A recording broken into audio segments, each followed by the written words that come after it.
All right, folks, welcome to the final Monday Night Live. How's everybody doing? Put a 1 in the chat if y'all can hear me clearly. I'm doing something a little bit different tonight to close out. And to start off here, let me give a big shout out to D for tuning in. What's going on? Trev, what's going on? Good to see you in here. Hockney man, what's going on? We got Denise in here. All right, everybody can hear me clearly. There we go. That's what I'm talking about. All right, I got the podcast mic back out here, so hopefully I sorted out my issues going on with this thing here. So we'll see. Hopefully I won't be getting all kind of audio artifacts and whatnot going on here.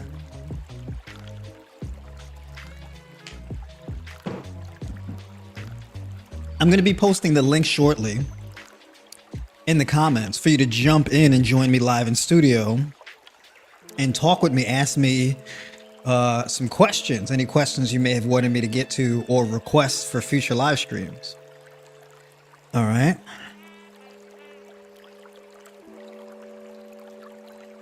What am I sipping on? Yeah, so this is a citrulline, guarana powder, and taurine in some water with a drop of stevia. Probably not a good idea putting the guarana powder in there. That is straight caffeine. But we'll see. But, you know, I think I'm going to step out tonight. I got to get my miles in tonight, so I'm going to go ahead and do that. And the reason why I say the caffeine was quite possibly a mistake is because I don't really particularly feel tired. So, but you know, there's that. But tonight I wanted to talk about some of the most important lessons that I've learned, or some of the most important lessons that I should share with you to close out the year. All right. Some pretty important things I got to say, right? Because there are a few repeat things that people reach out to me for. It's a pretty narrow list of things that people reach out to me for. So I kind of want to condense the issues into a much of a simplified fashion as I can, right? And I'm going to start with the most popular things that people reach out to me for and the less popular. And I'm talking about some of the biggest takeaways in regards to that. All right. So without further ado, we're going to get into the first thing I want to talk about. One of the biggest things, the most common thing that people reach out to me for is weight loss. Okay. Most of the people who reach out to me want to lose weight. This is like the biggest health goal that people have, is to lose weight. In reality, it's not really particularly that difficult to lose weight. The problem is that people want to lose weight as quickly and efficiently as possible while eating all the time. Right? And this bears repeating, but if you want to lose weight, stop eating. I don't mean eat less. I mean just stop eating, period. Right? Eating less is not really a good way to lose weight. It's a way of just being underfed. So you're not being well fed and you're not leveraging fasting or the hormonal benefits to doing that, right? So either you're going to be well fed or you're not going to eat at all, right? And the reason why is because there's two things in particular that your body is doing. Either your body is breaking things down and clearing them out and getting rid of them, or it's building things, making things, and expanding its infrastructure. It's doing these two things, right? And you have to pick which mode you want to be in. This is the reason why people will say, I want to drop body fat and build muscle simultaneously. Okay, you can do both simultaneously. You're not really going to be doing any either or particularly well, right? You're not optimizing for both at the same time. You're minoring in both. You can build muscle and lose weight simultaneously. You're just not really going to be doing either of them in the most optimal way. Which is not necessarily a bad thing. I wouldn't necessarily advise against that. Just understand the deal that you're negotiating there and what is to be expected. right? So if you're going to do both at the same time, just understand you have to have the patience to be able to sustain it. Doing both at the same time is a very slow process. So if you have a lack of patience, this isn't going to work out for you. You're going to quit, right? Look at that. My camera done closed up. How close you going to get? Yeah, my camera's like, let me get a better look at you. Okay. Let me reset that a bit. I'm like, I don't know if we need to be that close. It's getting real close too. It's like, yeah, let's get a good look at you. Hold on.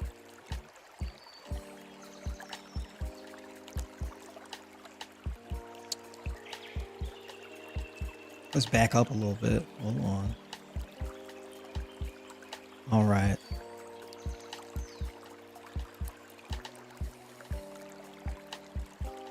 Gotta make all kind of adjustments here. I'm messing up my flow. All right. In any case, so that's pretty much going to be the deal with that, right? The reason you eat is because you want to build up something in your body, or you want to store certain nutrients in your body to have certain resources available for your body to tap into when you need them. So my primary thing has always been alternate day fasting. You don't necessarily need to eat every single day, or you don't always need to have a full day of eating. So what I've been doing for a few months now is I've been doing alternate day fasting, but in a modified version. So I have a full day of eating followed by a 24-hour fast, right? Where I break my fast after 24 hours. So pretty much one meal a day followed by a full day of eating, right? So that's what I've been doing. I'm not really looking to particularly lose weight. I don't have a weight loss goal. I do this as a lifestyle. Okay, so I'm leveraging all the benefits of fasting over those 24-hour periods. And then I'm leveraging all of the benefits of being well fed on my full eating days. That's what I'm doing. That's my personal strategy. I'm not looking to gain weight. I'm not looking to lose weight. I like the weight that I'm at pretty much, right? So it's more so of a maintenance thing, right?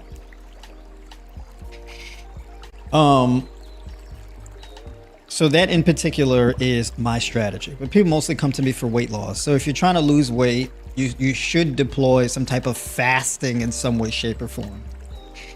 Now, it's very important to understand that if you're trying to lose weight, not everybody is struggling to lose weight or is overweight for the same reason. Therefore, your approach towards weight loss is going to be different depending on why you're struggling with weight loss or why you're overweight in the first place. Anyone who is overweight, I'm here to tell you, you're not overweight because you eat too much. That's not why you're overweight. If you're struggling to lose weight, it's not because you eat too much. Every case of obesity that I've seen personally is all a result of food poisoning. All of it. Food poisoning. And then secondary to that is lifestyle stress. And lifestyle stress including emotional stress and sleep deprivation. All right. So emotional stress, sleep deprivation, and food poisoning. These are the three things that lead to obesity, period. It has nothing to do with, oh, you just eat too much. That's not what that is. Okay.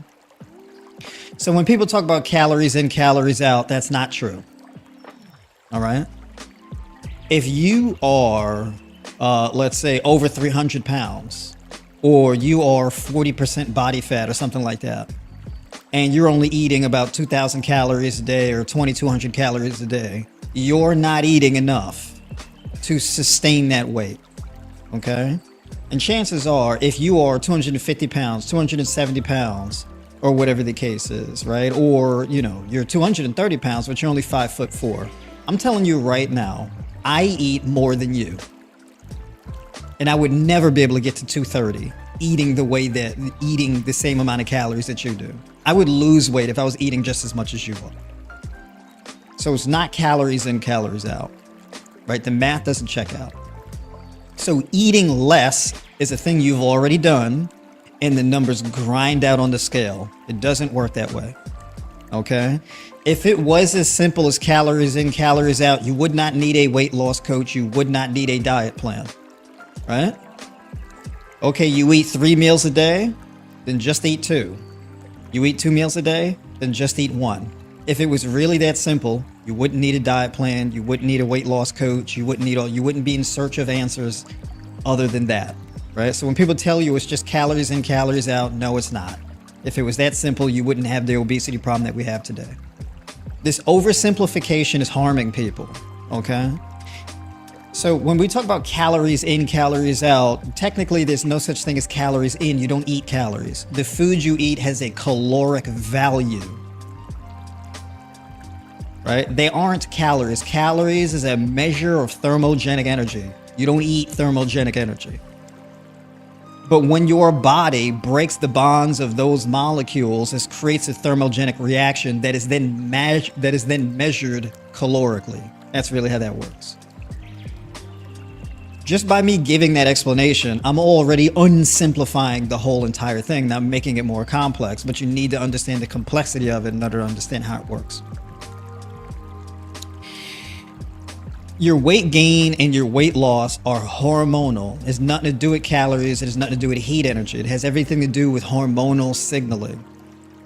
Everything to do with hormonal signaling, right? Your hunger, whether you feel satiated, whether you feel hungry, hormones. Whether you're burning glucose for energy or whether you're not, hormones. Whether you're, breaking down fat and converting that into glucose or you're storing it, hormones. Protein synthesis, hormones. Protein breakdown, hormones. Your ability to sleep, your ability to wake up, your ability to use your food for energy, all of it. Hormones. It's all hormonal signaling. It's nothing to do with just calorie burn. It's nothing to do with that. Then there's also areas of where you burn calories from. So when you're talking about just having an overall caloric burn and you have a target for how many calories you're trying to burn, okay? You're burning calories from what? Are you burning calories from the glucose or the glycogen stored in your liver?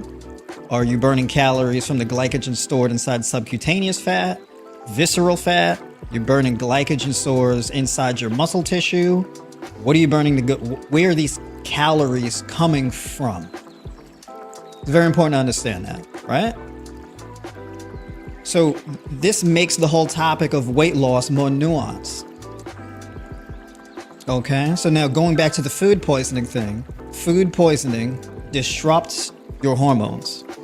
So when people say, oh, you got to avoid processed foods, what they're saying is you have to avoid food poisoning. And the reason why it's poisonous is because it disrupts your hormones, right? Or it disrupts hormonal signaling. When people talk about processed foods, they're talking about things like noodles and crackers, cookies, cakes, things like that. They're talking about dry foods that have like a vitamin, mineral, antioxidant, and amino acid discrepancy. Meaning they're very abundant in energy, but not minerals, not vitamins, not amino acids. They're missing things. So it's like, it's not really food. It's a food-like product. It's a thing that's like food, kind of, but not really, right? So when you eat it, your body kind of breaks it down and it moves through your digestive tract. Your body doesn't really know how to engage with what you just ate. And the more that thing breaks down into something that's food-like rather than just a food, then it's just going to sit there. Your body doesn't really use it the way that it should because it's missing a bunch of things, right? It's important to know that because with that information, it changes your mindset. So for example, you can eat chickpea noodles or you can eat chickpeas. The nutrient profile in chickpeas is going to be a lot more abundant and a lot more nutrient dense than chickpea noodles, right? So if you had to choose between chickpeas and chickpea noodles, it's a much better choice to choose the chickpeas rather than right? The chickpea noodles are kind of like chickpeas, but not really. They're like used with chickpeas, but there's other things added in. There's preservatives. There's gums and powders and different things like that. And then also they've industrialized the grinding up of the chickpeas and the pulverizing them, and they do all this type of things with the chickpeas. And as those chickpeas go through that industrialized process, they get denatured. So they lose a lot of what made them chickpeas. So they kind of resemble chickpeas a little bit, but they're no longer chickpeas. There's something else now, fundamentally different, right? It's important to understand that. So that industrializing, the more you industrialize a food, right? There's a difference between olives and olive oil, right? If you look at the nutrient profile of olives versus olive oil, there's a massive imbalance. Way too much fat compared to the actual nutrient profile of that food-like product, right? Olive oil is not really like a food. It's like a kind of like a thing that you use in food that can kind of grease the skids a little bit and change the texture, but it's not really a food, right? So it's important to understand that. And there's a compatibility issue. So if you take a food and you turn it into a thing that it's not really a food anymore, you create a compatibility issue because that thing isn't really what it's supposed to be. It's kind of like you have like an electrical device, you got to plug it into the wall. It has these two prongs that you plug into the wall. Now what happens when you remove one of the two prongs? You just have one. But the electrical socket requires those two prongs, but you only plugged in one. How do you expect that device to work? Right? It resembles an electrical plug, but it doesn't really function like one. It's something different. It's not entirely different, but it's different enough for it to be dysfunctional, right? It's that. So one of the best things that you could do is with your foods, you consume a whole food, or at least have your diet be mostly whole foods. All processed things aren't necessarily bad. It depends on what it is and what you're using it for, right? So I wouldn't say that olive oil, you should avoid it altogether, period, full stop. Depends on what you're using it for. Are you drinking a shot of olive oil in a shot glass? I wouldn't advise that. Are you cooking food over a prolonged period of time, frying it in olive oil? I don't know if I would really advise that. Are you using a little bit of the olive oil to make a salad dressing on a raw salad? Well, I would advise that actually. That's a fundamentally different thing because the olive oil is now serving as a base to create a sauce. And the sauce is filled with, herbs and, things like that in a variety of different things that are palatable, seasonings and things like that, right? So it's a base for the environment of the dressing. It's not really a food. It's a dressing. It's a different thing.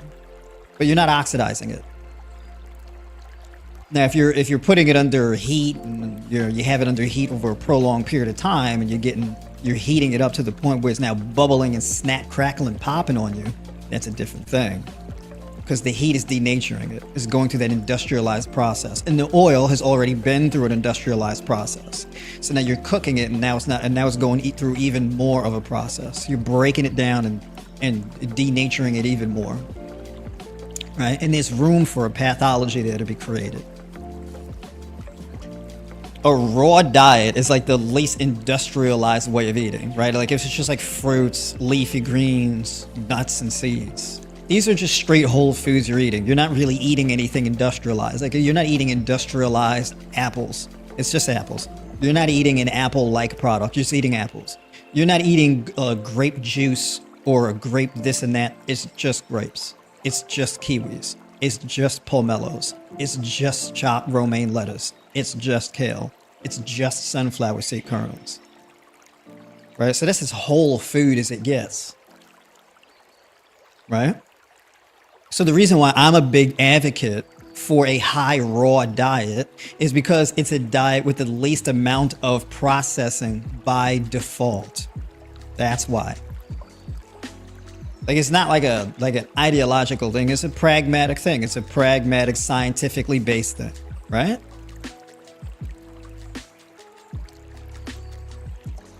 It's a way of refining your diet by proxy. It's essentially what it is, right? The more raw your diet is, by default, the less processed your diet becomes. By default, that's just how it works, right? The more fruit you consume, the more electrolyte rich and water rich your diet becomes. By default, that's just how it works, right? So if you have like this fruitarian style approach where you're eating pounds of fruit, you're much less likely to be dehydrated and have an electrolyte imbalance. Whereas if all your food is cooked and you're eating a lot of food-like products, because cooked food don't really taste that good on its own. Like nobody's just eating like chickpea noodles by themselves. You gotta add salt and seasonings and sauce and different things, right? Quinoa don't even really taste good by itself. You gotta add a bunch of stuff to it. You gotta put it in water and boil it and all this type of stuff. You gotta do stuff to it. Fruit, you don't have to do anything to it. Your leafy greens, you don't really have to do anything to it. You can add some dressing or something like that if you want, but you don't really have to do anything to them, right?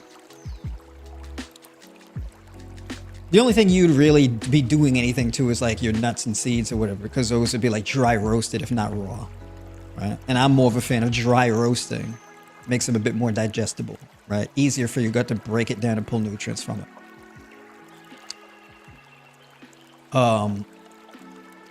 And dry roasting is better than like the regular roasting, because if it's just regular roasted nuts, they add oil and things like that, right? So then there's the problem with the oil under the high temperatures. Just the dry roasted. It's quicker and it's just less stuff added, right? So I prefer that. Dry roasted and salted. So when it comes to weight loss, if you have a diet that's less processed, then that means that you have more foods rather than food-like products, and that helps to reverse the food poisoning. So if your obesity is a result of food poisoning, you can reverse the food poisoning by eating more whole foods. And the most whole food diet you're going to get is a raw one, right?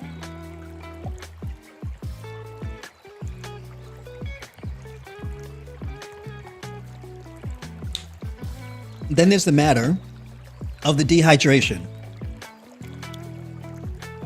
So you've got food poisoning, and the food poisoning leads to dehydration by proxy, right? And I always stress the dehydration thing, because the dehydration is... Uh-oh.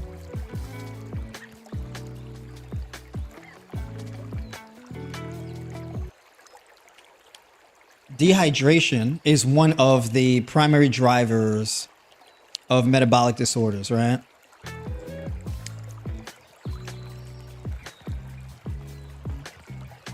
If you have food poisoning or metabolic disorders causing you to gain a lot of weight, chances are you're chronically dehydrated a lot.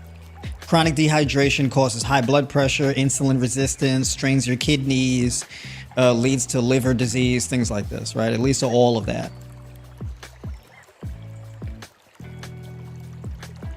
If you increase insulin resistance, you increase vascular constriction, and you stress your kidneys and your liver, these things combined lead to chronic inflammation, oxidative stress, and your body responds to that with weight retention.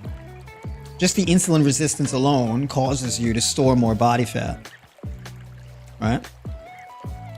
And when you become insulin resistant, this destroys your brain chemistry.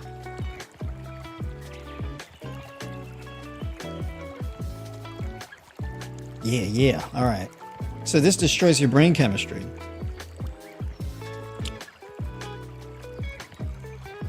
The reason why it destroys your brain chemistry is because the insulin resistance messes with your body's ability to use sugar for energy, which means that your bloodstream builds up sugar that is supposed to be being used by your cells. If your brain has less energy, less access to that sugar that's saturating your blood, this down-regulates the processes of your brain. And over a prolonged period of time, this leads to brain fog, lack of sleep quality, lack of muscle growth, even muscle loss, bone density shrinkage, all types of stuff, right? And so over a period of 5, 10, 15, 20 years, then this leads to kidney disease, fatty liver disease, hypothyroidism, etc., right? So it's like this cascading thing where just the negative side effects just kind of compound on top of each other. If you deal with the food poisoning and you deal with the hydration, this gets to the root of the issue, and then the weight starts coming off. A lot of the times when people focus more so on the weight loss than the actual achieving wellness. And you can't like, well, I'm going to skip over achieving wellness and just go straight to the weight loss. It doesn't work like that. The wellness has not declined because of the weight gain. The weight gain has happened because of the decline in wellness. Right? Like you don't gain a bunch of weight and then you're unhealthy. You're having the health issues first and it's leading to the weight gain. You have to fix the issue. You have to achieve a new level of wellness first. Right? So this is why like I always focus on this. I don't really talk about like doing cardio for weight loss and all this type of stuff. You're not overweight because you don't do enough cardio. It's not how that works. Right? So your solution only works if the solution addresses the root cause of the problem you're trying to fix. So you can increase the amount of cardio you're doing, but the thing is that if the problem you're having is not a result of a lack of cardio, then increasing cardio is not going to fix the problem. Which is why you have plenty of people in the gym doing cardio constantly for hours and not losing any weight. Cardio helps, but it helps peripherally. It doesn't directly improve the issue. It's incidental, right? So cardio can improve cardiovascular health. It doesn't always, but it can.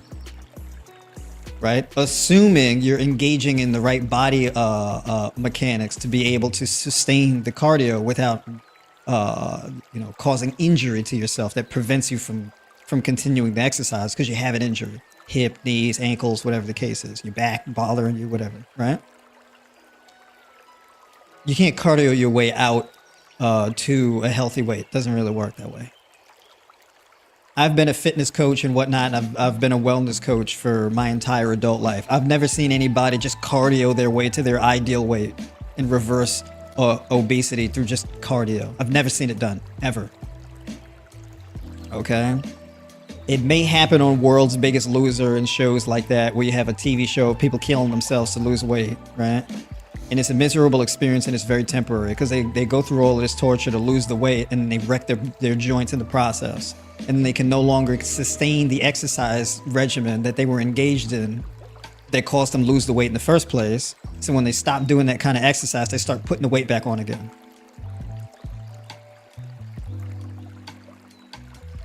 You got to fix the root issue, right?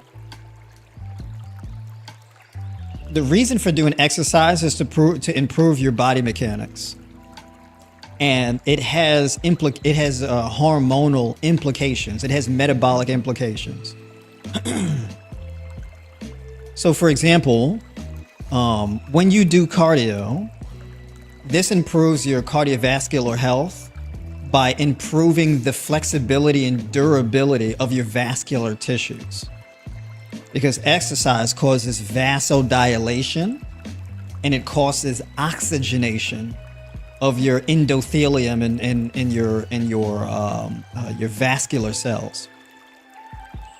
So your body makes an adaptation that allows for vascular dilation. It allows for more blood flow, more blood oxygenation, and all this type of stuff. And when you sustain that effort, your body adapts to sustaining that effort, right? So your body gets better at sustaining that cardio effort, right? It's nothing to do with weight loss. It can aid in weight loss, but the purpose is not weight loss. It's to specifically work on that physiological metabolic process of what happens with your cardiovascular system, right? And during that exercise. You're just leveraging an aerobic behavior. That's all you're doing, right? But it has like side effects. So one of the side effects can be if you sustain that aerobic activity for long enough, you can deplete blood sugar and you can deplete liver glycogen. And this grants an opportunity now for your body to pull glucose from your fat cells, right? That's under the assumption that you're eating correctly enough to facilitate that opportunity, because the cardio in and of itself is not going to do it, right? So this is why, like, I don't put a whole lot of stock in the cardio thing. When I tell people to do, go for a walk, walk 3 to 6 miles a day, that's not necessarily to lose weight. That's to improve your cardiovascular infrastructure, and that in turn has positive side effects to improving your metabolic health. It's not for weight loss; it's for improving your cardiovascular and metabolic health. It's different. So you got the raw vegan or high raw vegan diet, which is basically not entirely raw, but mostly raw vegan diet. And that's a means of removing processed food, hydrating foods, getting more electrolytes and more water and more oxygen into your body. And that helps to improve your metabolic health, right? So that's the solution there. That's to address the food poisoning. That's to address the dehydration and the electrolyte imbalance. If you get more electrolytes in your body, meaning magnesium, potassium, calcium, sodium, right? But with a raw diet, more so focus on magnesium and potassium because those are the most water soluble. So if you have a water-rich diet and you're getting all of your energy a lot from water-soluble electrolytes, that's more sustainable because there's only but so much calcium you can consume before it becomes problematic, right? Your body doesn't clear calcium that well like that. You're not really supposed to get a ton of calcium in your diet, right? You don't need much calcium, but potassium and magnesium is a different story because your body stores those better and your body can remove excesses better, right? You're not going to develop like a kidney stone or a gallstone from getting too much magnesium or potassium in your diet, but you can develop that from getting too much calcium in your diet. It's a different thing. So what I tend to do is you major in potassium, then magnesium, then sodium, then calcium. That's like the order of the distribution of how much of these electrolytes you're getting. See, a little bit of calcium, a little bit more sodium, significant amount of magnesium, a lot of potassium. And your kidneys will thank you for it if you do it in that order. Right?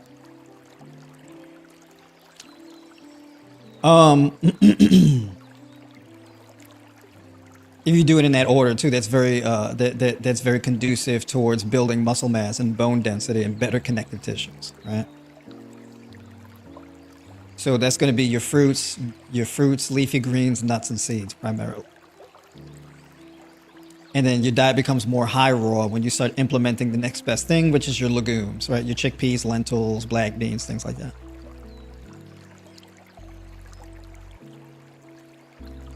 So now when you combine if you eat a diet like that and then you go and you walk like your 3, 4, 5, 6 miles a day, you do that on a consistent basis, that's very conducive to losing weight, right? The more you hydrate your body, the easier it is for your body to retain the things it needs and let go of the things it doesn't need. Water facilitates an opening. It facilitates better traffic in and out. Right? The more dehydrated you become, your body locks down, right? The exits shut. So you can get like constipated, lethargic, poor sleep quality, anxiety, all these types of things because your body is like a choke point. It's just stuff just trapped. There's a lack of movement. Your lymphatic system, you get swollen lymph nodes and all this nasty stuff when you get dehydrated. So people say, well, can I just drink more water? Can I drink a gallon of water to get more hydrated? You're not dehydrated because you don't drink enough water. You're dehydrated because of the level of water in relation to electrolytes. So your water, you shouldn't just be drinking a ton of empty water. And in fact, if you have low electrolytes, you're just drinking a ton of water, you can make that issue worse. To the point you drink so much water that your body's acting as a diuretic and flushing out excess levels of electrolytes. So you start losing your electrolytes. You start losing too much sodium. You start losing too much of your electrolytes. And then you can get like cramps, muscle spasms, fatigue, and low blood pressure because you're just losing too much electrolytes. Right? So I'm not a big fan of just drinking tons of like water in order to get more hydrated. It's not really advised. It's not a wise idea. You're better off drinking coconut water, right? Because that comes with the electrolytes, right? Coconut water is like the top, like #1 raw vegan drink, right? The final, well, not the final, but the third leg in that is the fasting, not eating at all. That's where the real weight loss comes in. When you fast, your body will metabolize fat for energy. It will. For some people, some degree or another, it happens for different people. So for example, some people, one day of fasting, they drop like 2 pounds. Some people, they do a fast for a day, they drop 1 pound. Some people, they fast at 24 hours, they drop 3, even 4 pounds. It just depends on the person, right? And there's different degrees of fasting, right? So people would do like a 16-hour fast. 16-hour fast, like I'm gonna have an 8-hour eating window and a 16-hour fast. That's like the newbie fast. It's not long enough for it to be super effective, but it can be effective enough to lose weight for most people. However, if your metabolic disorder is steep enough, 16 hours may not really be enough, and a lot of the times it's not. It's got to be at least 24 hours. You may even have to do 72 hours rolling, where you eat 4 days a week and you fast 3 days a week, right? So like you're eating Monday, Tuesday, Wednesday, Thursday, and then you fast Friday, Saturday, Sunday. You may need to do that. Or you can fast for 24 hours, Tuesday, Thursday, Saturday, and then eat the rest of the week, right? It varies from person to person. It depends on what you've done, how much experience you have with fasting, that type of thing. And then it also depends on the type of fast you do. You can do like a soft water fast and a hard water fast. Soft water fast is basically a water fast that you're doing where you're not eating food, but you're supplementing with beneficial nutrients. The beneficial nutrients you can be supplementing with during a soft fast is things like magnesium glycinate, magnesium malate, glutamine. You could be taking a multivitamin, right? Things like this. That's a soft fast. You could be supplementing with zinc, these types of things, right? It's a soft fast. A hard fast is where like it's just water, not even tea, just water. That's a hard fast. That's like 1 degree away from like dry fasting, which I never really advocate for people to do dry fasting because it's very risky. It's effective, just very risky, right? I'm not like a person that likes to take real big risks, especially with other people's health, right? I may do it with my own, I'm not gonna do it with others, so I don't usually advise it, right? So you can do something in between. So it's not quite a soft fast, it's not quite a hard fast, somewhere in between, right? And the in between is basically water, herbs, water and herbs. You're not even really doing minerals or you're not doing vitamins or amino acids or anything, just herbs. You're doing minerals because there's minerals inside the herbs. If you're just doing water and herbs, you're doing that, and that's more of an advanced type of fast for healing specifically, right? So in this case, you're still getting you're still getting electrolytes from the herbs like potassium, things like that, and then you can add like a pinch of sea salt or whatever to water, and you can do lime juice. You do lime juice, it softens the fast a little bit, right? But you can do like water, lime juice, and like in a pinch of sea salt, right? For like the extra electrolytes if you're doing like a prolonged fast, and that softens the fast a bit. It's still beneficial, it's just not like a hard fast, so it may not be that conducive to like that real raw, deep autophagy. Just depends on what your purpose for your fasting is. But I'm talking about weight loss. So for weight loss, you don't necessarily need to engage in a hard fast. You can do a soft or moderately soft fast. Just depends on how much experience you have with what, right? So there's ranges and degrees in how you can do it. The fourth thing I would say is the resistance training. So human wellness is a zero-sum game, which means the more of a good thing, the less there is of a bad thing. So if I have a lot of body fat, if I start stimulating muscle growth, that's going to cut into stored fat. Because so I train, I do resistance training, I work my muscles. That's going to prompt my body to now engage in muscle protein synthesis. Well, now my body's going to switch to prioritizing building muscle mass. Right? To facilitate the process of building muscle mass, my body's going to increase insulin sensitivity, is going to leverage hormones to grow the muscle. When my body switches from storing fat to building muscle mass, I keep going down that pathway. It's going to cut into stored fat.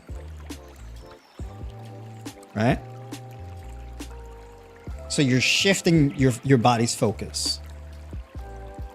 All right? So you have the muscle building process with the resistance training. Then you have your cardio, and the cardio improves your cardiovascular health, which improves blood oxygenation. The primary reason why cardiovascular health is so important is because that is the vehicle for oxygen absorption. You cannot, no cells in your body can live without oxygen. Not even cancer, because cancer dies if you die. Cancer cells are largely going to be anaerobic, right? But to a point. Even if something's anaerobic, it still at some point needs some form of nutrient exposure, otherwise that's it, you're done. By the way, cancer cells largely being anaerobic, which is the reason why if you alkalize the environment inside your body, it kills cancer. Cancer cells don't really thrive in an alkaline environment. I get into the alkaline thing later, right? So the cardio, you're oxygenating your body. If you oxygenate your blood, you oxygenate your cells, this leads to more thermogenesis. In order to burn fat for energy, this requires a lot of oxygen. The reason why walking is the king of fat burning cardio is because walking facilitates high oxygen uptake. If you're doing intense cardio, this reduces oxygen uptake, which is the reason why you run out of breath. It's just a lack of oxygen uptake. And the more intense your cardio gets, it becomes an anaerobic form of exercise, where now your body is actually primarily burning glucose for energy rather than fat, because in order to burn fat for energy, that requires a lot of oxygen.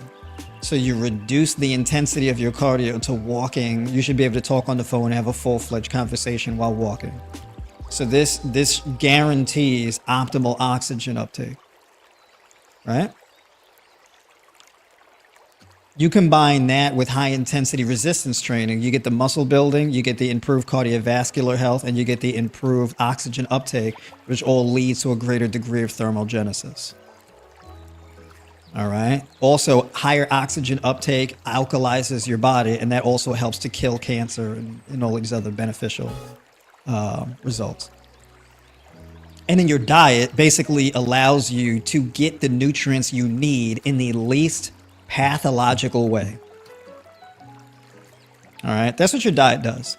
How can I get the vitamins, minerals, and amino acids that I need in the most beneficial way possible? I can get those things in a sloppy, dirty way, or I can get those things in a clean, conducive, environmentally friendly way. That's it. You can get all of your vital minerals and nutrients and whatnot from junky foods. You can, but the reason why it's problematic is because of the junk that comes along with it, right? I can give you a brand new watch. It's got all the features. This watch has GPS. It's got Wi-Fi. It's got diamonds in it. It's crack proof, scratch proof. It's solar powered, everything. But if I give it to you and it's covered in feces, you're gonna be like, what the fuck is wrong with you? Why would you give this to me like this? Your body reacts to you the same exact way when you get your nutrients from junky foods, right? That's a great analogy. I like that. I'm keeping that one. I might make a reel just saying that. The Nasty Watch. I'm going to title it The Nasty Watch.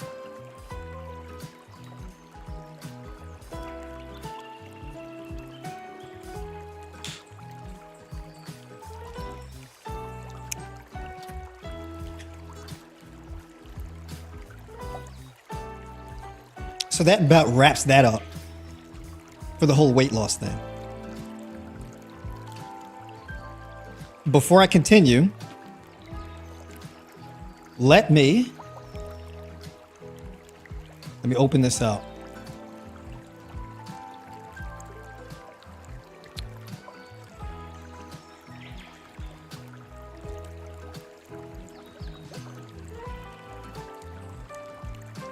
All right, so in the chat, I've posted a link. That link is to join me here in studio. If you want to get on camera, if you want to ask me a question, you can actually click that link and pop up on stage with me and ask me your questions. We're going to get a little interactive here tonight. How about weight gain? We could talk about that. Hit that invite.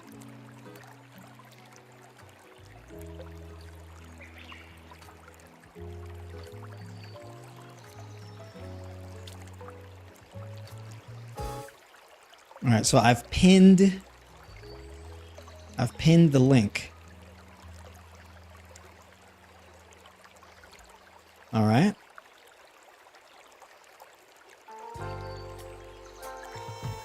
So since you asked me about weight gain, I can also talk a little bit about that. Interestingly, I do have people reach out to me for weight gain. It's not as common as the weight loss thing. Weight gain is actually a thing that I have more experience with.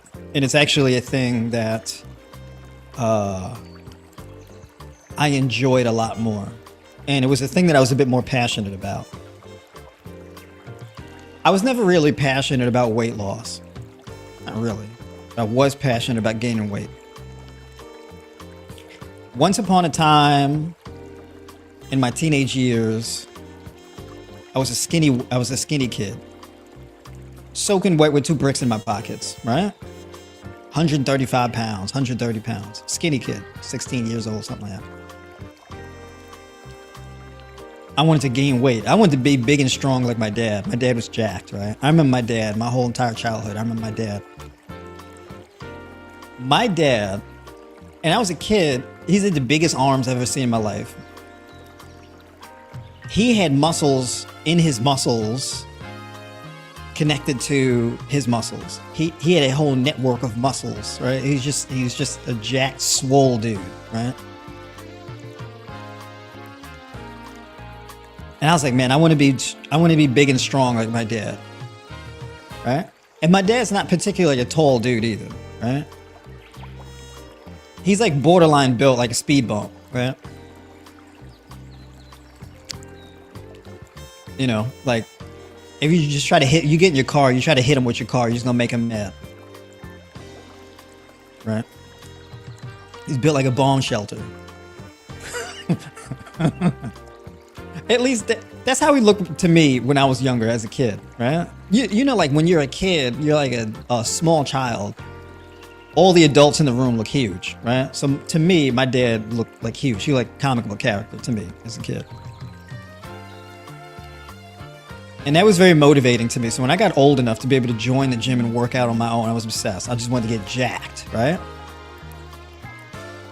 And I was willing to train as hard as I needed to train in order to put on that size. And I have a personality that allows me to be incredibly obsessive, right? And that's how I am with like anything that I'm really taking interest in my life. I become really obsessive with it. Like there's not many things that I'm committed to passively. I don't like commit to things. I'm very active about it. I don't commit to anything passively. I'm very obsessive with the things that I decide to do or get good at or understand. To the point where everything else like fades away. Right? Like the sun can go up and down. I don't know. I don't know what day it is. I don't know nothing. Right? It's just very obsessive. So that's how I am in particular.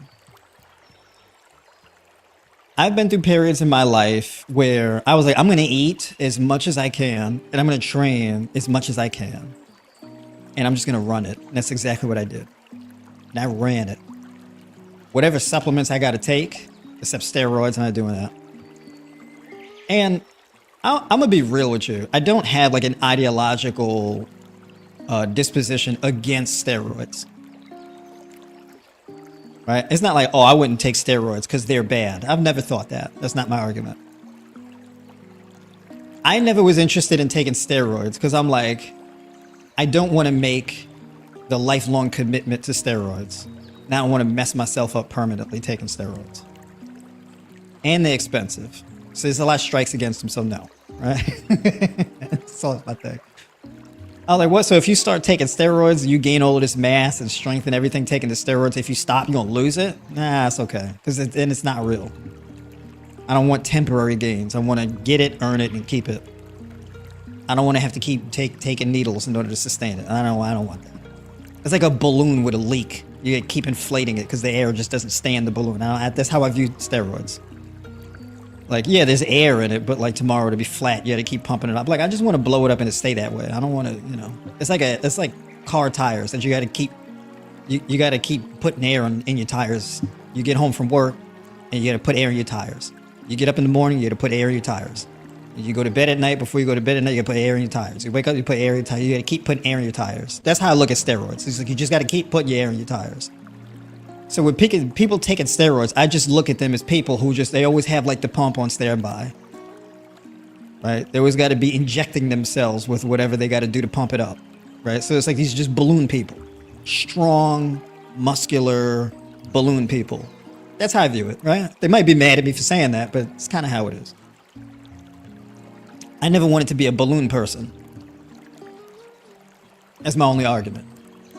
And I could be saying that from pure ignorance. They may say to me, I don't feel like a balloon person. That's not how it works. All right, fair enough. That's just my reasoning. I can be dead wrong in my reasoning. That's fine too. So that was my thing. I successfully went from 130, 135 pounds to like, well, I reached checkpoints. My first checkpoint was like 160, 165, right? I gained a lot of muscle mass, and it was cool. My hands grew, my neck grew, my shoulder width, everything grew. It was amazing, right? And everything grew. Even things I didn't expect to grew. And that was very motivating for me. I was like, that's amazing. My feet grew. I was like, I couldn't fit in my shoes the way. I was like, that's cool. I thought your feet stopped growing, like when you're teenage years. I didn't know that. I had everything growing, even in my 20s. I was like, this is great. Just keep growing. However, I got up to like 165, and that's when I kept going to gain the weight. But that's when like I started getting a little bit extra body fat. I didn't care though if I gained body fat, just as long as I gained the mass, I didn't care. I just wanted to get jacked. I would just get strong. Because when the more weight I gained, like when I got to 160, 165, I was lean and muscular, right? And then I got to like 170, 175, and I was just chasing the numbers. Then I was just chasing strength. I didn't even necessarily care about gaining weight anymore. Now it was all about getting strong.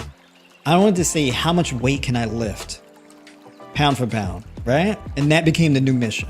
Started off as just gaining weight, and then I just want to get strong. How strong can I get? How much weight can I pick up off the ground? Right? And I became just extremely obsessive and committed to just being able to just pick up as much weight as possible. Right? Where like you could be in the middle of a lift and bust a blood vessel. Whatever you got to do to just complete that rep. Right? It's exciting to me, just chasing the number. In that process, I reached like a top weight of like 193 pounds. Right? I got to nearly 200 pounds, but I was like 16% body fat. I was kind of chunky. I was a little fat, right? But strong and a lot of muscle mass on me, as well as joint pain and a variety of other issues.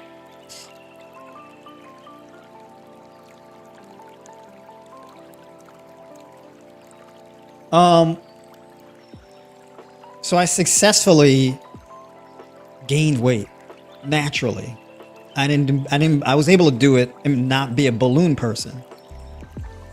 Damn near 60 pounds of weight gain. Right?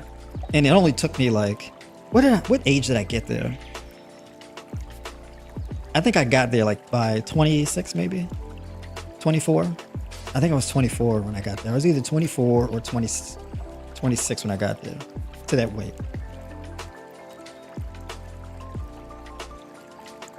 28 the latest.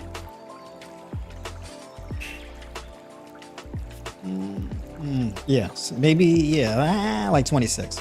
I don't remember. Um,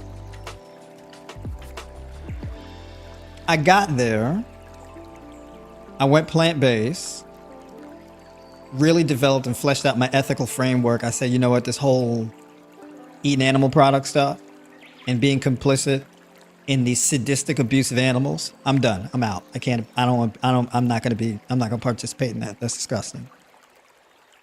Quit animal products altogether, flat out, cold turkey, as they say.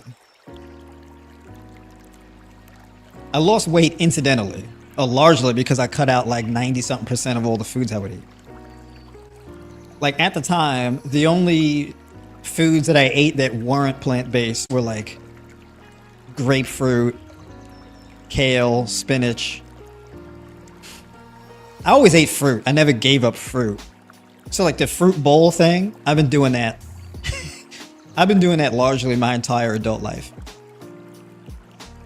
The only difference is that through the years, the fruit bowls became larger and more numerous. You know what I'm saying?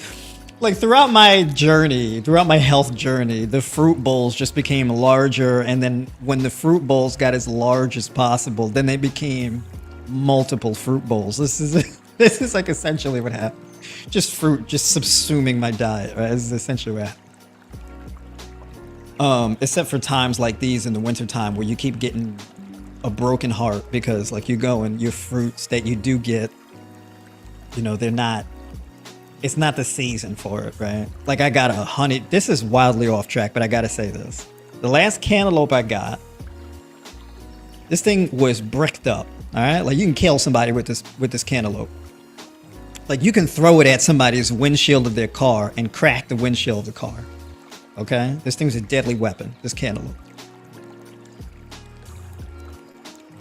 I waited like 3 weeks for this thing to get ripe. This thing was like an egg. I was like, is this a fruit or is there an alien egg? Is this an alien fetus in here? What the hell's going on? Why is this like 3 weeks later? This thing is hard as hell.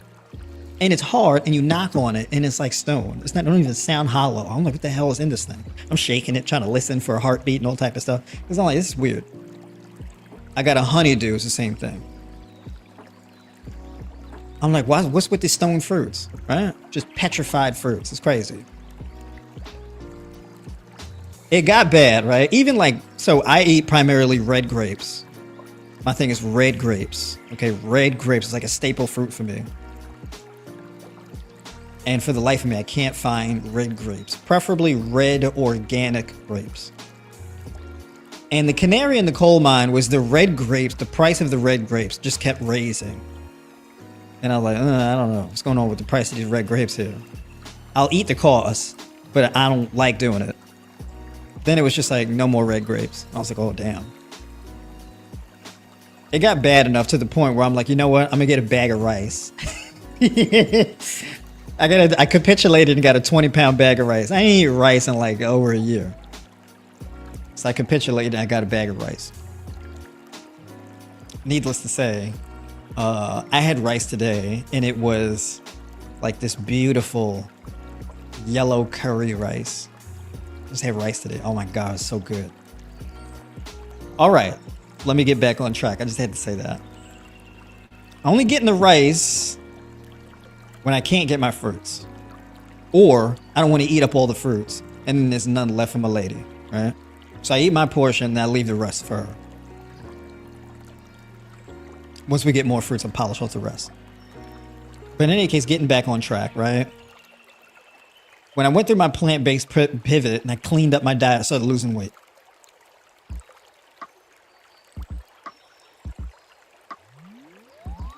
In my weight loss journey, unintentionally, losing weight, it's like this awkward phase. To the point where I wasn't as big as I was before, and I just shrank.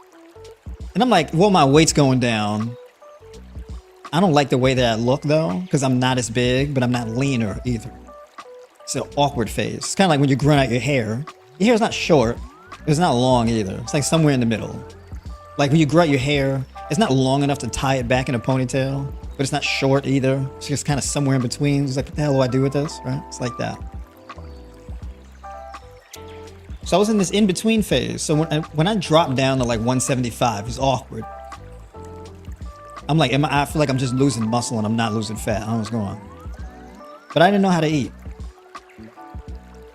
Right? This is in the very beginning.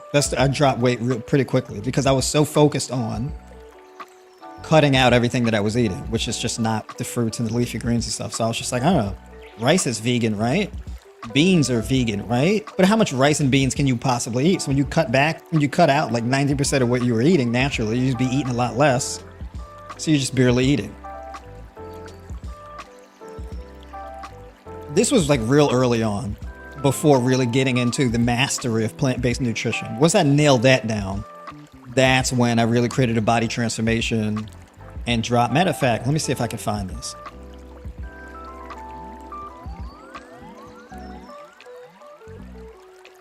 I wonder if I can find this while I'm talking here.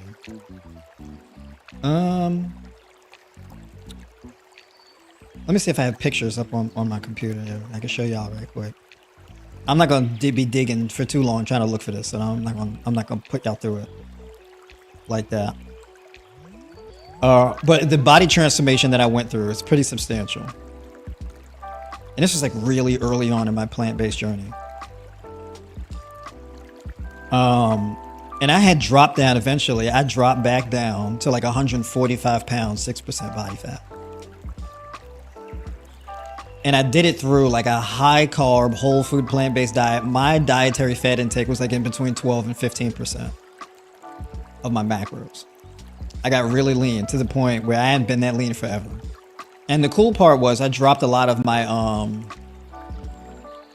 I pretty much lost all of my joint pain and everything. All that joint pain and stuff I had before was gone.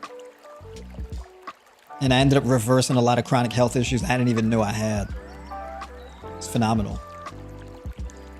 It's not there. I gotta have these pictures more on hand,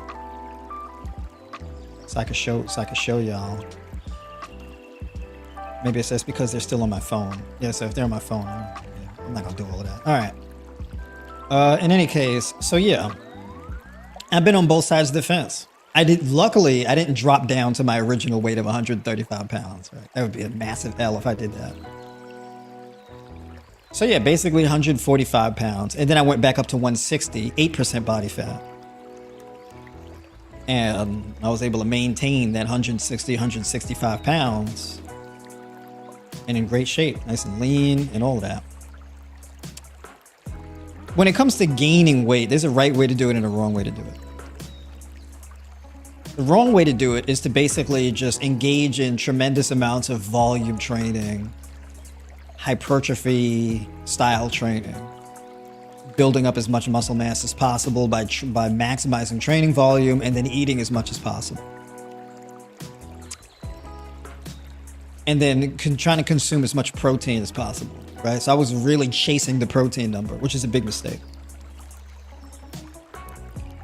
One of the biggest things I learned is that in the pursuit of gaining weight, you don't necessarily just want to gain weight. What you want to do is gain muscle mass. If you really want to gain quality weight that you really look good with, gaining muscle mass is ideally the route you want to go. It's not just gaining more weight on the scale necessarily, but developing larger, more dense muscles. Depending on whether you're a male or a female would depend on the type of musculature you want to focus on, right? If you're a woman and you're trying to maximize your frame, one of the best things that you could do is focus on developing your back, shoulders, and your hips. Or just lower body in general, right? And for women, basically for men, you want get like a big chest and arms and all that. For women, you don't need to work your chest and arms really. It's just chest, shoulders, back, and legs. Really, that's all you need to do. So basically, the majority of your training can be in your lower body and then your shoulders and back. So you don't have to do push-ups. You don't have to do bench press. You don't have to do any of that. You could just straight up just do overhead presses, front raises, lateral raises, rows, lat pull downs, deadlifts, squats, lunges, right? And you don't need to do abs that much either, right? Because if you're trying to gain weight, doing a tremendous amount of like ab exercises is not really going to benefit you in any way, shape, or form. For me personally, with my abs, I train abs maybe like 2-3 times a week, one set I do one ab exercise, one set. So for example, today was the ab wheel. I do one set, as many reps as possible with the ab wheel. Just roll out with the ab wheel. And then one set and I'm done. My next training day would be hanging leg raises for my pull-up bar. Then after that, I'm done. So I'm not gonna be here just doing set after set after set of an exercise. I'm not doing that. My man John Green, welcome to the stage. Wow. What's going on, brother? Oh, nothing, man. I don't have any real questions, man. I just wanted to say, man, I enjoyed your platform the whole year, man. It taught me a whole lot, man. It taught me that I can eat mainly fruits and still gain muscle, man. And I don't have to be skinny and frail, man. And the hacks that you gave with the creatine, and I can't think of the citrulline malate, the 2 to 1. Man, I hope people are listening to you when you giving those recommendations, because man, they're gems. Absolutely. And actually, you bring up the citrulline malate. One thing that I'm going to talk more about is angiogenesis, right? The formation of new blood vessels, Okay. right? So basically, you have things like citrulline, you have taurine, you have glutamine, which are like the primary amino acids that I recommend for supplementation, right? For trying to gain muscle mass. The So reason those why are is extra because supplement amino acid supplementations that you can take. yeah, yes, yeah. So basically, Man, yeah. my Say them suggestion for again. those. Say them again. So when I listen to the replay, I can look them up. So yeah, basically it's citrulline, malate, that two Uh to huh. one, taurine, and then glutamine. Okay. All right. So basically, those are like the top three suggestions that I give to build muscle mass. But Yeah. the reason why is because if you really want to maximize muscle growth, one really important thing to do is maximize blood flow. Yeah. So basically, your vascular tissues, your vascular tissue or your vascular system feeds nutrients, oxygen, and oxygen to your muscle mass in order to fuel the growth process. Hmm. And the more angiogenesis that takes place, you generate more blood vessels, and those blood vessels facilitate the formation of new muscle fibers and new nerve endings. Mm. And those nerve endings lead to more muscle fiber recruitment during training. Okay. So the outcome of that is better training performance, more strength, and more muscular hypertrophy. So it's Mm. essentially like your vascular tissues and your nerve endings are like, it's like a part of building bridges. So you want to bridge your brain to new muscle fibers. So when For you want sure. to activate those muscle fibers, is that connection between your brain and those muscle fibers. And so Hmm. but in order to connect to those muscle fibers and build them, you need those nerves and blood vessels to supply the message from your brain, as well as the electrical impulse, oxygen and nutrients Hmm. to those fibers to contract. So when Mm. you start building all of these bridges from your brain to these muscle fibers, you get more muscle fibers, you get thicker muscle fibers, and this leads to more strength and muscle growth, right? Mm. So a big component of that is that angiogenesis, Mm. right? Wow, man, that's deep. Yeah, because I know one thing, man. When I'm taking that creatine and I'm taking my because I'm big into smoothies. I don't know why. I think I like the fiber better than the juices. I enjoy the fiber because I know if I drink me a big smoothie, I'll get a clean flush an hour or two, an hour or so later. And man, and you add that, and I remember you told me that the creatine, it kind of like it opens the cells. And when I'm taking my because I'll take 3 or 4 greens and then I'll add fruit to make it palatable. But when I drink that and that creatine and it fills my muscles, man, it's different, man. It's different when you Mm-hmm. prioritize the carbs. Like me, I prioritize 300 grams of carbs a day. And man, when Mm-hmm. you prioritize those carbs in the form of fruits, it's different, man. I'm telling you, it hit different. It's Mm, absolutely. yeah, it's man. I'm telling you, man, Absolutely. you got the cheat code to this. There you go. Well, I appreciate you coming up. All right, Closing man. statements. Man, 2025, man. I'm head over heels of I'm gonna try to be fruit dominant with everything, and man, I'm gonna get this thing down packed 2025, man. And I'm actually try those supplements you just said too. There we go. All right, brother. Well, I appreciate you for coming up. All right, thank you, man. You have a good one. You too. Take care. All right, y'all. There we go. So yeah, basically angiogenesis, right? That's the thing that people don't talk a whole lot about, the formation of new vascular tissues to facilitate muscle growth, right? And that also it facilitates not just new muscle growth, but recovery.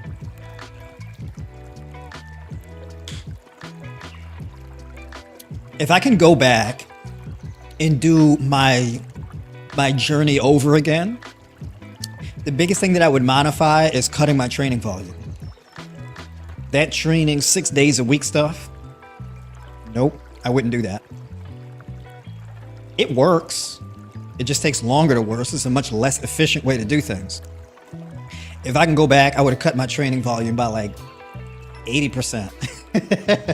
So instead of doing like 16, 20 sets a week per muscle group, it would be like 2 to 3, 6 at the most, right? Sets per muscle group.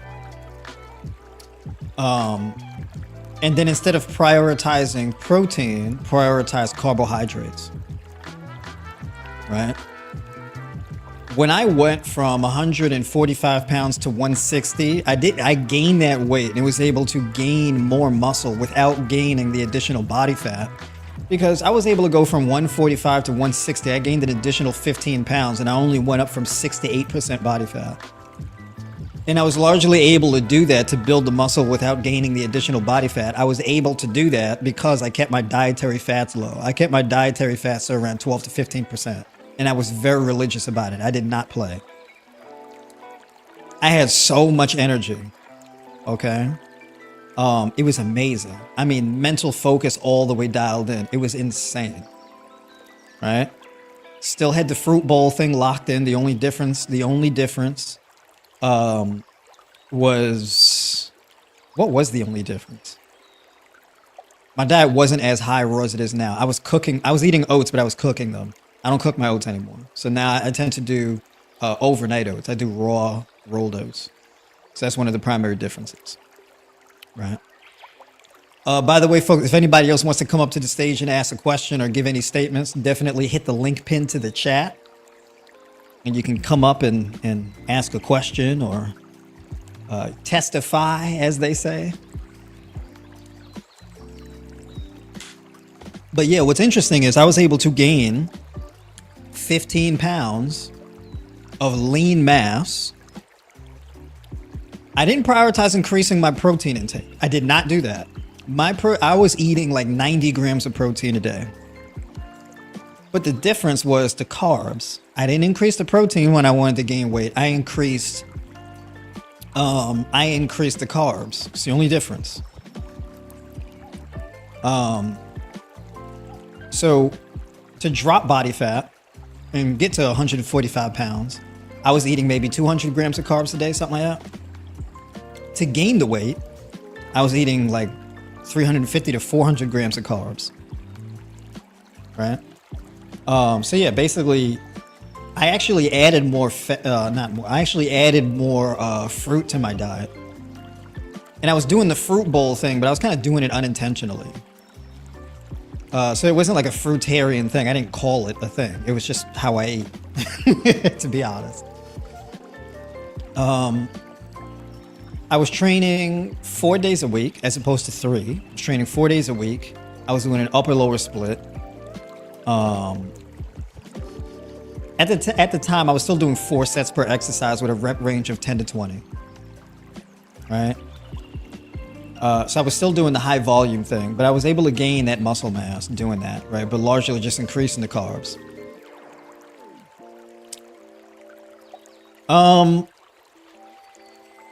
Whereas now, I've been able to pretty much maintain that physique and even improve it. With the only thing I've really changed now is my training volume is much less. I don't do 4 sets on any exercise. I'm not doing 4 sets of anything. 1 to 2 sets per exercise, or 1 to 3, but it's usually just like 1 set per exercise. And I only train 2, maybe 3 days a week, right? And see phenomenal gains with that. And I'm not really fixated on a body transformation goal at the moment, right? When I do get there and I get dialed in, and I'm like, all right, I'm ready to make like a real body transformation. Y'all gonna see what I'm talking about. So that's pretty much the deal with that. Weight gain, if you want to gain weight, you have to really prioritize recovery in the muscle building process. Don't chase protein, chase carbs. You increase your carbs, not protein. You only really need about 1 to 1.6 grams of protein per kilogram of lean mass, and the rest is carbs. So like a minimum threshold for carbohydrates could be around 4 grams of carbohydrates per kilogram of lean mass, to upwards of even 7 grams of carbs per kilogram of lean mass. And up next to the stage, I know I'm gonna mess your name up. Hold on, brother. What's going on? How you doing? Hi. Called in to say hi, practicing a bit of communication here. All good. There you go. How do you say your name? Any which way, Norair. Norair, there we go. Where you from? Norair, so we can maybe say Norair also. What's your name? Remsen, are you new to the channel? Actually, yes. What is your name? Remsen. Yeah. Remsen. Got it. There we go. Alrighty, so called in to say hi, and that's it. That's all. Basically, you're very much appreciated within the world of health. There you go. All right, brother. Well, I appreciate you tuning in. Alrighty.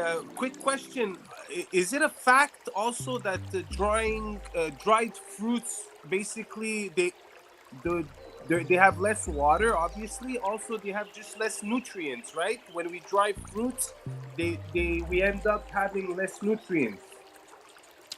I don't actually know if dried fruits have less nutrients. I think they actually have more nutrients by weight.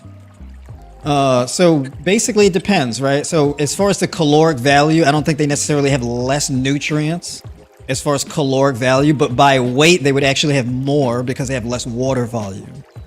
Okay. Also, probably fast for the bands. Is there a particular company? You've spoken about this once upon a time, but I mean, what is there like a particular brand, or do I go to? Yeah. So basically, so the bands that I got them from a company called Power Guidance. That's like one of them. I think the other one is Rubber Bandits. I gotta check.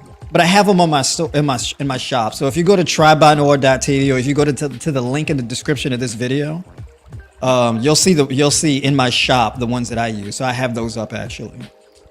So cool. Tribe, keep up the uppers. Absolutely, brother. Appreciate you. Alrighty. I gotta go. Absolutely. Have a good one. I got it.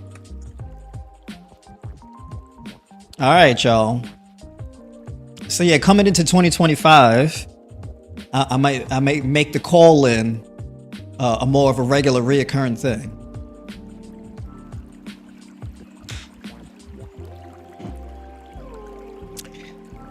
So yeah, we've covered weight loss and weight gain. But the third primary thing that people reach out to me for is high blood pressure. Got to get that blood pressure down, right? And the people who've come to me the most with the blood pressure issues are my fellow melanated people of African descent, right? My fellow Negroids out there in the African diaspora, right?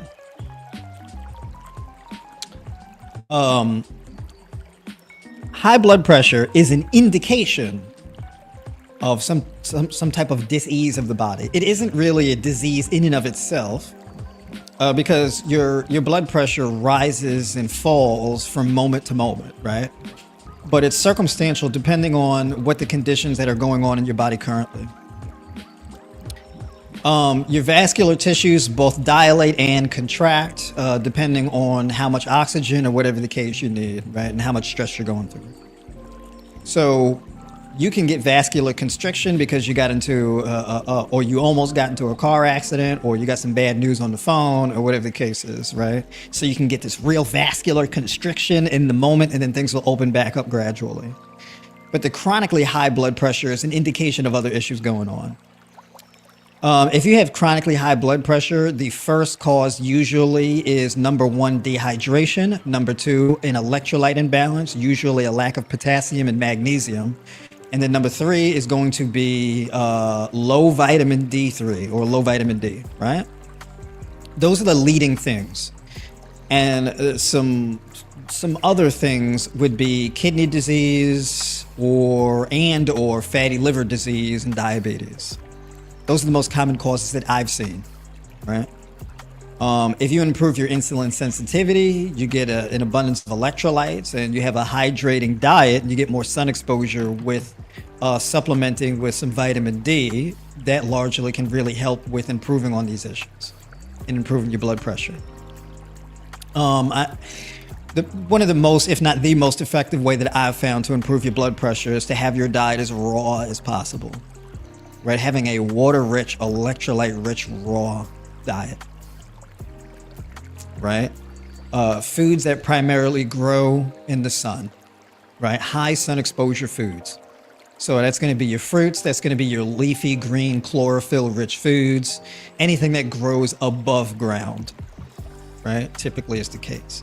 That doesn't mean that you don't eat tubers or anything like that. It's just that primarily your foods, it's going to be beneficial to have a diet made of things that primarily grow above ground.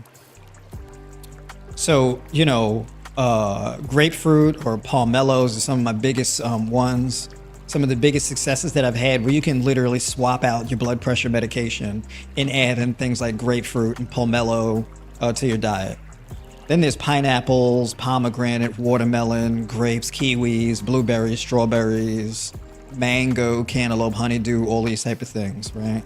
Just this combination of different types of fruits, getting in all your colors, violet, red, orange, yellow, green, these types of things, right?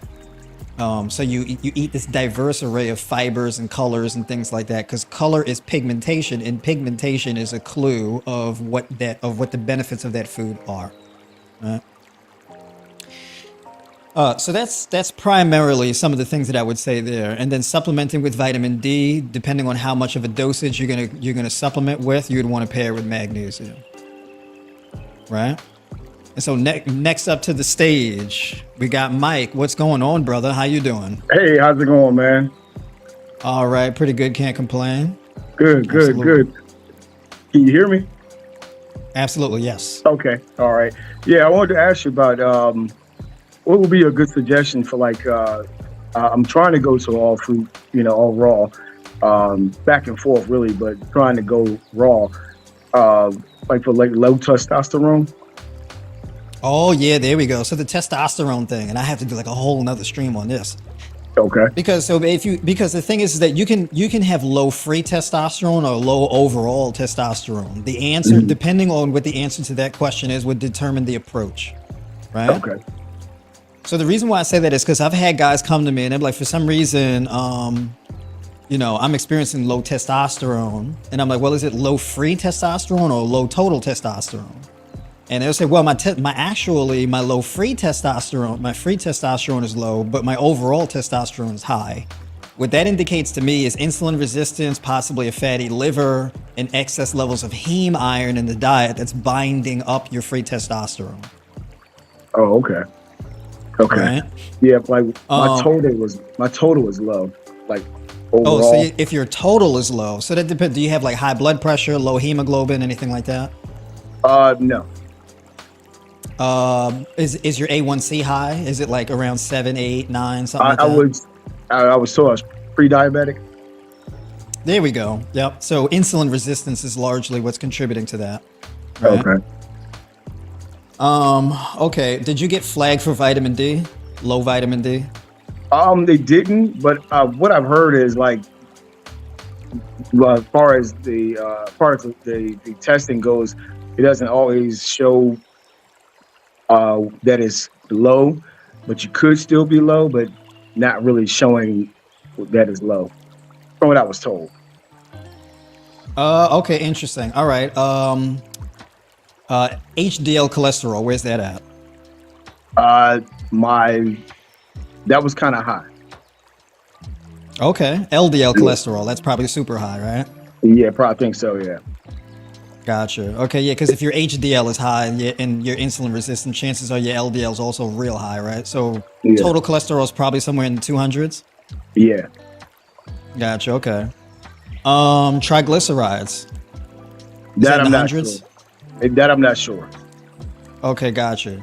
Yeah. So basically, it seems like largely the insulin resistance, you might be dealing with some fatty liver disease to some extent, right? Okay. So basically, what it sounds like, the liver, the overall health of your liver is a concern. Okay. If you had to rank your sleep quality on a scale of 1 to 5, where would you rank it? Very poor. I work Yeah, third there you shift. go. Yeah, I work night shifts, 11 to 7 at night, 11 to 7 in the morning, and it's There hard we for me go. to sleep in the day. So my sleep has been poor for over 10 years probably. There we go. Okay, so basically, it sounds like the root of your issues is coming from the insulin resistance and the sleep deprivation. Gotcha. If you had to rank your level of motivation, meaning your eagerness to approach your daily tasks in life, on a scale of 1 to 5, where would you rank it? I'd say probably about 2 or 3 maybe. Yeah, there you go. Yeah. So there could be a degree of so basically what it sounds like is sleep deprivation, insulin resistance, and dopamine resistance. Mhm. Right, so those things right there. So basically, so you get insulin resistance and dopamine resistance. Those two things together will drive your testosterone into the ground. Gotcha. So you can't, and so basically, when you compound and you add exercise to that, it makes it worse. Actually, Really? yeah. So basically, it's very difficult. So this is another thing I want to do a stream on. There is no such thing as laziness. It's not a thing, right? Okay. Laziness is a mode of operation that your brain chemistry will switch to get you to stop as a protective mechanism. Oh, okay. If you're losing motivation, that's because you need to stop. Your workload needs to be pulled back a bit, Gotcha. right?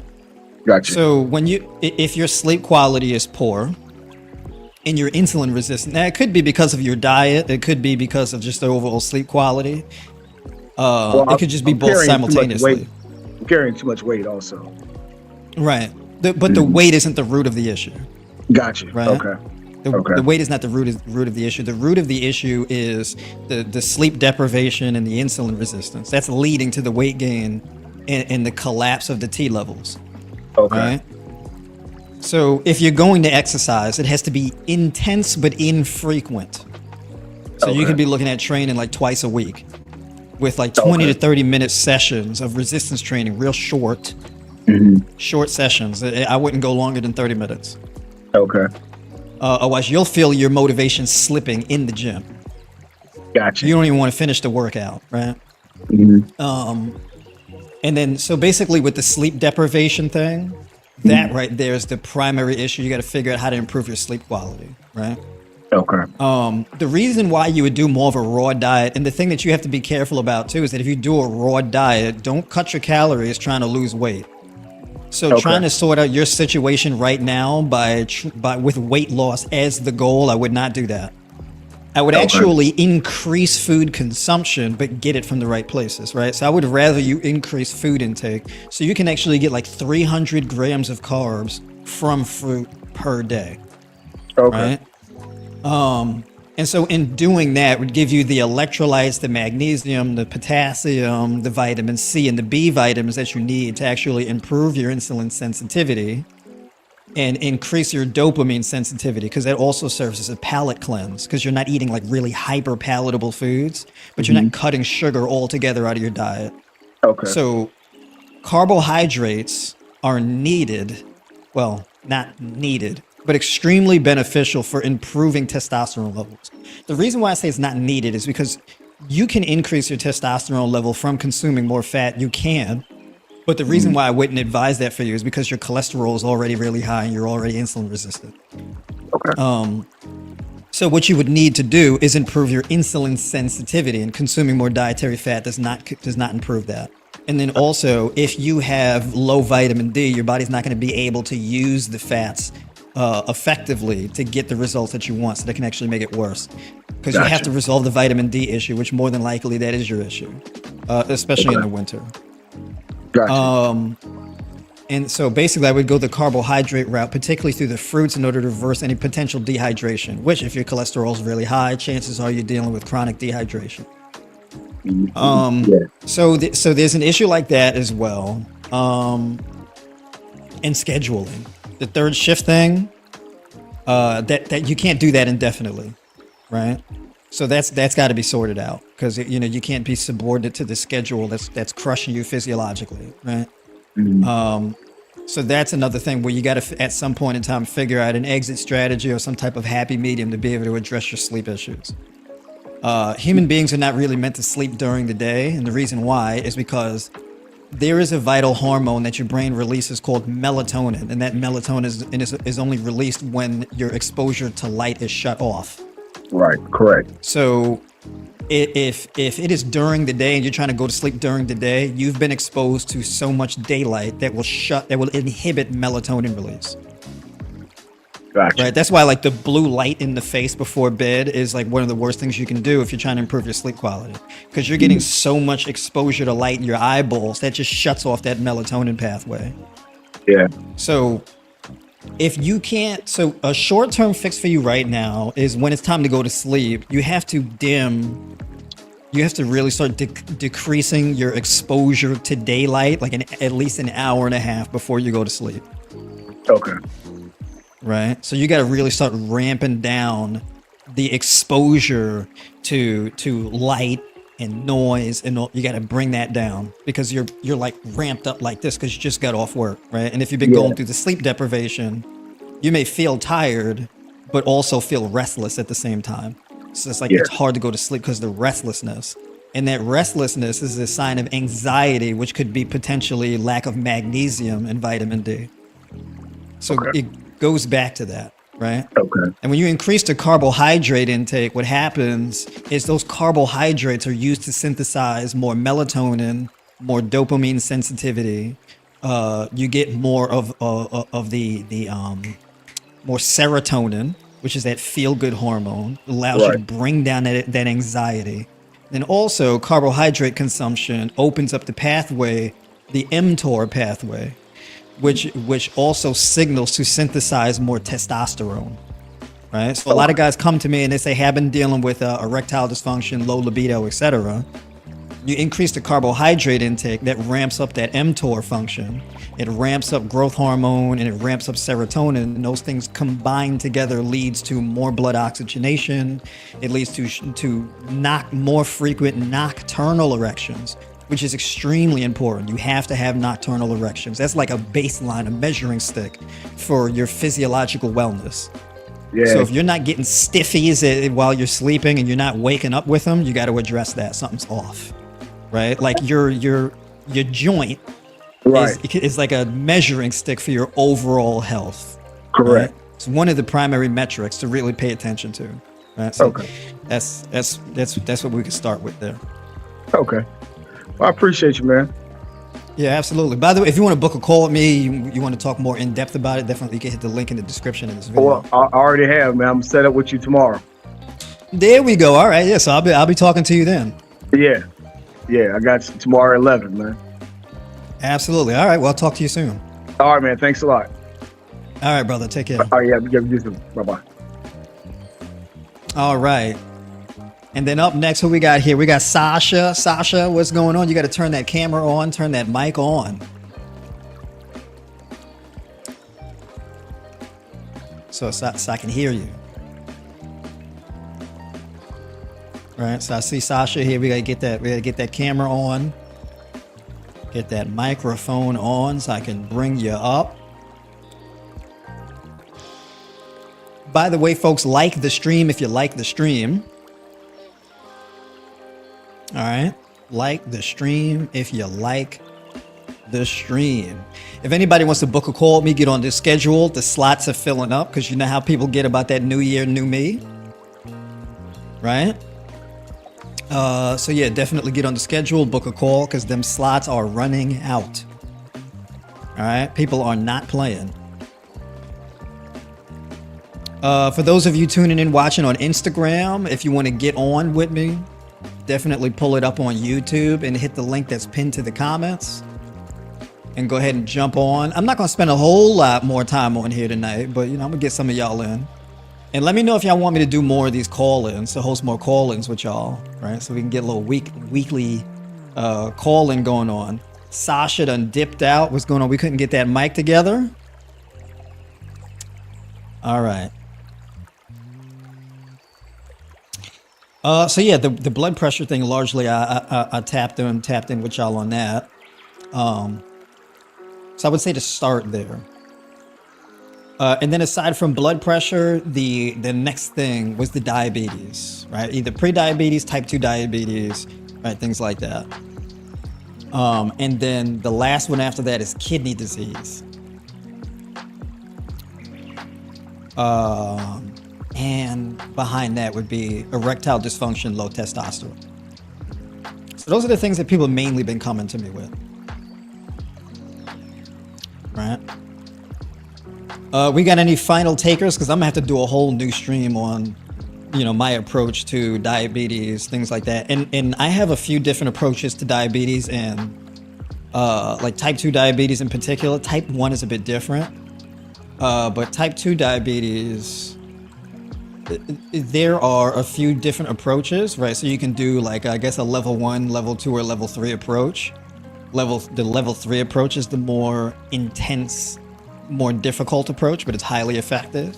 And type 1 is a bit of an easier, more consistent approach to follow. Right. What's going on? All right.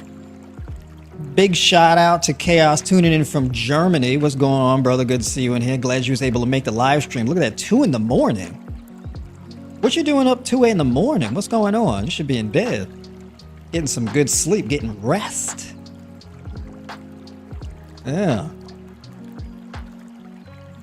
Yeah, definitely big shout out to y'all over there tuning in on Instagram. Yeah. I'm about to jump, but definitely if you want to book a call with me and get on the schedule for a call, or you want to join my 12-week mentorship, you can do that. For those of you tuning in on Instagram, hit the link in the description in my bio, right? So you can go to my profile and you hit the link in my bio. And for those of you tuning in here in the YouTube, you can definitely hit the link in the description of this video. All right. And let me make a final adjustment here. There we go. All right. Sasha, you couldn't get your mic going? Oh man, you're having the tech issues. I feel you. I've had some tech issues completely destroy my stream sometimes. Let me tell you, man, the broadcasting thing, it's not that simple when you're running a whole bunch of little technical things, but I think I've got it, right? So far, things are smooth here, so we'll see. But yeah, I done kept y'all up here for 1 hour and 45 minutes. We're on here for nearly 2 hours, right? And I still got to get my miles in. So we're going to have to bring it to a close. All right, folks. Appreciate everybody for tuning in. This is the final stream of 2024. Hope y'all enjoy your holiday so far. Big shout out to y'all, and definitely enjoy your new year. And I will talk to you soon in the new upcoming year, y'all. So y'all have a good one.